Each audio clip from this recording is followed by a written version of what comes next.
नमस्कार बच्चों, स्वागत करती हूँ मैं आपका आज की इस वीडियो में। जैसे कि आप लोगों को पता है कि एडगेट अभ्यास पुस्तिकाएं मिल गई हैं, जो कि 2024 से 25 की बीच की एडगेट अभ्यास पुस्तिका आ गई हैं और ये किताबें नई हैं।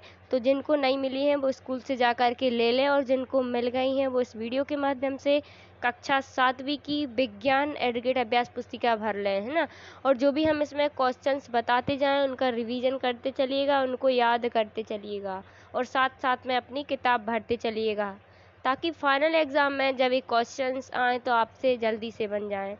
तो अभी तक चैनल को सब्सक्राइब नहीं किया तो सबसे पहले चैनल को सब्सक्राइब करें, वीडियो को लाइक करें, कमेंट करें और बिना स्किप किए वीडियो को अंत तक ज़रूर देखें। चलिए देखते हैं कक्षा 7वीं की विज्ञान। कक्षा 7वीं की विज्ञान है और इसमें अपने पूरे 13 चैप्टर्स हैं, जिनमें इसका पहला चैप्टर है, आप देख सकते हैं, पादपों में पोषण। तो ये वाला चैप्टर इस वीडियो के माध्यम से करने जा रहे हैं। तो चैनल को सब्सक्राइब करके ज़रूर रखें, ताकि आने वाली जितनी भी वीडियोज़ हैं वो आप तक पहुंच जाए। चलिए, इसका अध्याय पहला पोषण, पादपों में पोषण। तो यहाँ पे कुछ दिया गया है पैराग्राफ में, तो आपको इसको अच्छे से पढ़ लेना है। फिर इसके बाद यहाँ मैचिंग करनी है, तो सूर्य की मैचिंग, सूर्य का प्रकाश हो जाएगा, जड़ों से पानी एवं पोषण तत्व हो जाएंगे, पत्तियों से क्लोरोफिल हो जाएगा और वायुमंडल से CO2 हो जाएगी। तो इस प्रकार आप कर सकते हैं। इसके बाद आ गए हैं सही विकल्प। चलिए सही विकल्प देखते हैं। सही विकल्प चुनकर लिखिए। तो पहला क्या है, जैसे कि हम जानते हैं कि हरे पौधे जल, क्लोरोफिल और कार्बन डाइऑक्साइड सूर्य के प्रकाश की उपस्थिति में प्रकाश संश्लेषण की क्रिया करते हैं। प्रकाश संश्लेषण की क्रिया के पश्चात बनने वाले उत्पाद युग्म हैं। कौन कौन से हैं? कार्बोहाइड्रेट और ऑक्सीजन। तो इसमें अपना कार्बोहाइड्रेट और ऑक्सीजन आ जाएगा डी नंबर का। तो इस प्रकार लिख दीजिएगा। फिर दूसरा प्रश्न है, बूझो ने टेलीविजन पर एक कार्यक्रम में ऐसा पौधा देखा जिसकी पत्तियां घड़े के आकार बदल जाती हैं। वह पौधा छोटे छोटे कीटों का शिकार करता है। बूझो जानना चाहता है कि वह पौधा कौन सा है।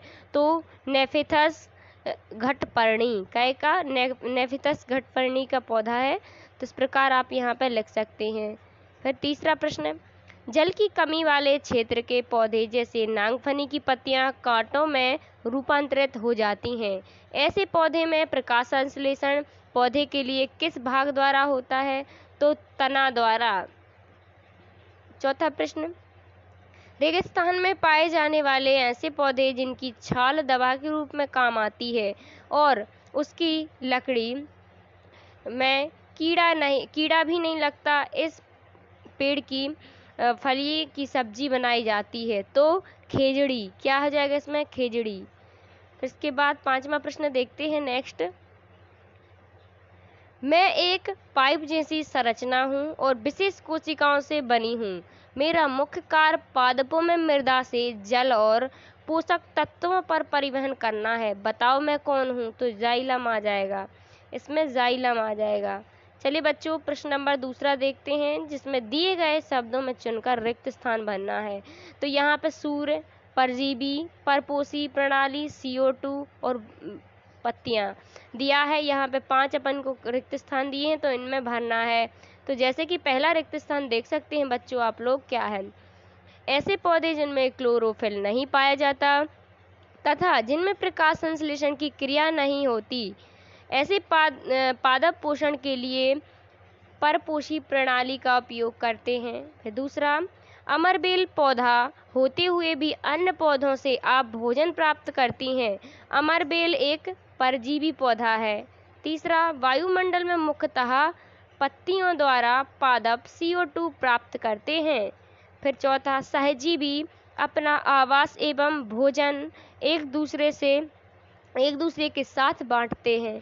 पांचवा, सभी जीवों को जीवन यापन करने के लिए ऊर्जा की आवश्यकता होती है। ऊर्जा प्राकृतिक स्रोत सूर्य है।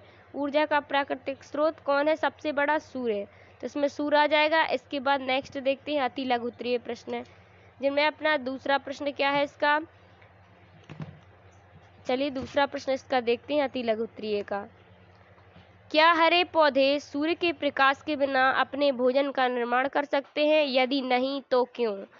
तो उत्तर में आ जाएगा हरे पौधे सूर्य के प्रकाश के बिना अपने भोजन का निर्माण नहीं कर सकते, क्योंकि इनकी पत्तियों में एक हरा वर्णक क्लोरोफिल होता है जो सूर्य प्रकाश की ऊर्जा ग्रहण करने में मदद करता है। इसके बाद तीसरा प्रश्न देखते हैं, स्वयं संश्लेषित विधि से क्या अभिप्राय है? तो पौधों में भोजन बनाने की स्वयं संश्लेषित विधि को स्वपोषी या प्रकाश संश्लेषण कहते हैं। इन प्रक्रियाओं में पौधे सूर्य के प्रकाश की ऊर्जा का उपयोग करके पानी और कार्बन डाइऑक्साइड से ग्लूकोज और ऑक्सीजन का निर्माण करते हैं। इसके बाद प्रश्न नंबर चौथा, जड़ द्वारा अवशोषित जल एवं खनिज पत्ती तक किस प्रकार पहुंचते हैं?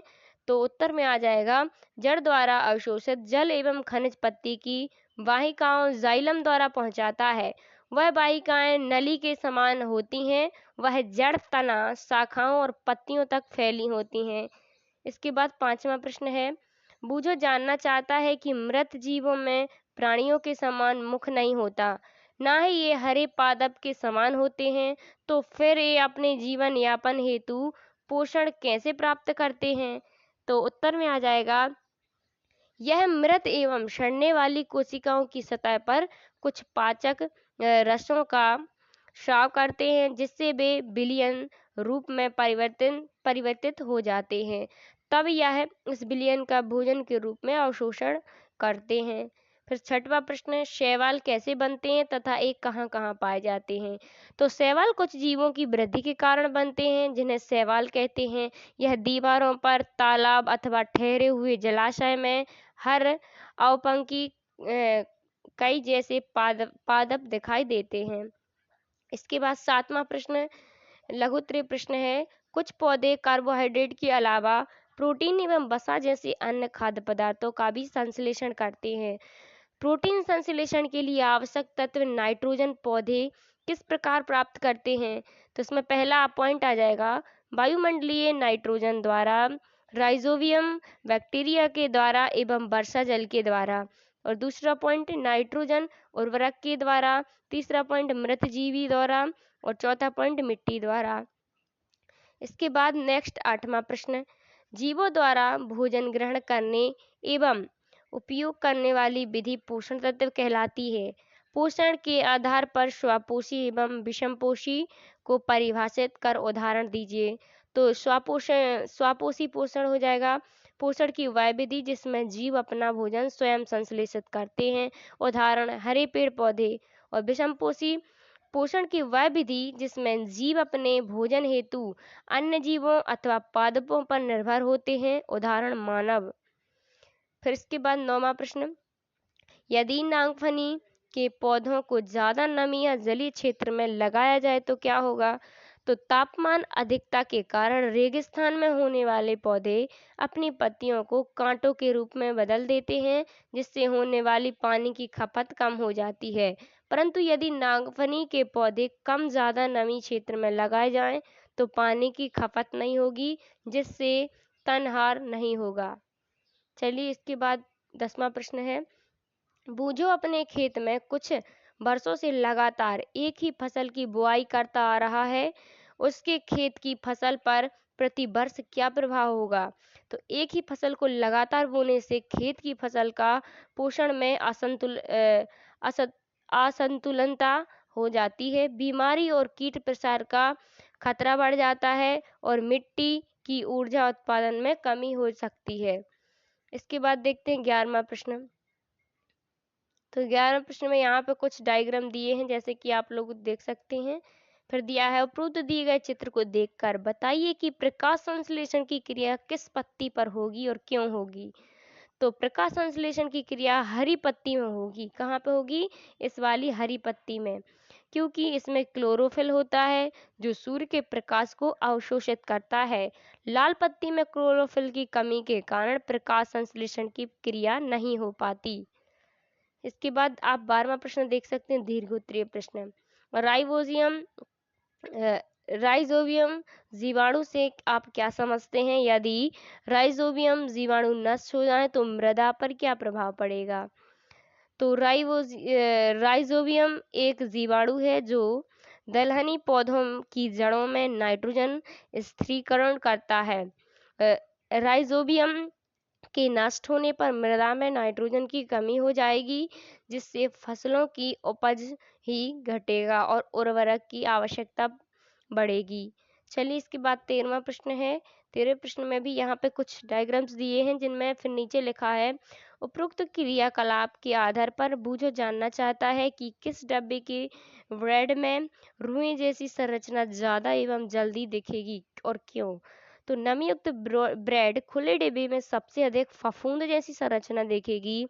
इसका कारण यह है कि नमी और हवा दोनों मिलकर फफूंद विकास के लिए अनुकूल वातावरण प्रदान करते हैं। बंद डिब्बे की तुलना में खुले डिब्बे से हवा का संपर्क अधिक होगा, जिससे फफूंद जल्दी पनपती है। इसके बाद बा नंबर का है, या नंबर का था, ये बा नंबर का है। प्रकाश संश्लेषण की क्रिया ना होने से मानव जीवन पर क्या प्रभाव पड़ेगा, व्याख्या कीजिए।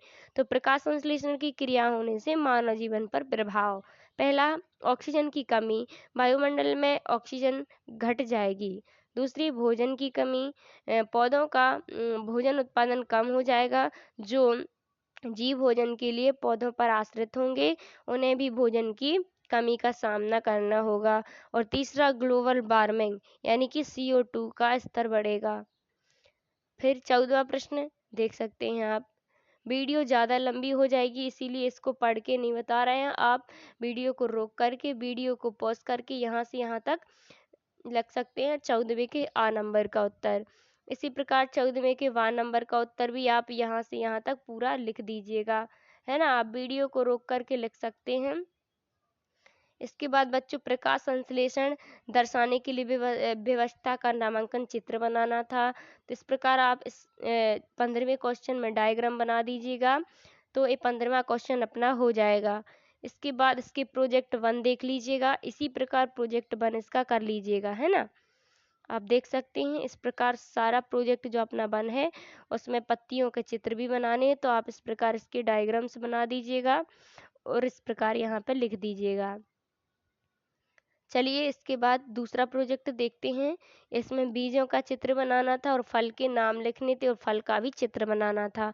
तो आप इस प्रकार यहाँ पे चित्र बना दीजिएगा। तो अपना जो कि पहला सब्जेक्ट था, पहला अध्याय था, वो विज्ञान का सब्जेक्ट था अपना, और इसका पहला अध्याय था जो इस वीडियो के माध्यम से कंप्लीट हो गया है। मिलते हैं नेक्स्ट वीडियो में, जो कि अध्याय अपना 2 रहेगा। तब तक के लिए थैंक यू।